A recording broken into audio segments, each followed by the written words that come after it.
अस्सलाम वालेकुम नाज़रीन, टीएमपी न्यूज़ के न्यूज़ स्टूडियो में खुशामदीद। मैं हूँ आतिफा बलोच। शामिल करते हैं आज की अहम तरीन खबरें। नुमाइंदा खसूसी शाहिद इकबाल खोखर की रिपोर्ट के मुताबिक महंगाई की सताई अवाम के लिए बुरी खबर, आटे की कीमतों को पर लग गए।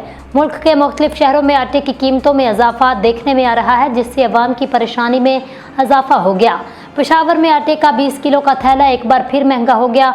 2 दिन में 20 किलो मिक्स आटे का थैला 150 रुपये महंगा हो गया। आटा डीलर्स एसोसिएशन का कहना है 20 किलो मिक्स आटे की कीमत 2000 से बढ़कर 2150 रुपये हो गई है। फाइन आटे की कीमत में 100 रुपये इजाफा होने से 20 किलो का थैले की कीमत 2300 रुपये हो गई है। आटा डीलर एसोसिएशन का कहना है पंजाब से गंदम और आटे की सप्लाई में रुकावटों से कीमतों में उतार चढ़ाव आता है। दूसरी जानिब पाकिस्तान फ्लोर मिल्स एसोसिएशन के चेयरमैन बदरुद्दीन काकड़ ने हुकूमत पंजाब से आटा और गंदम की नकलो हमल पर पाबंदी का फौरी खात्मा और चेक पोस्टें हटाने का मुतालबा किया है।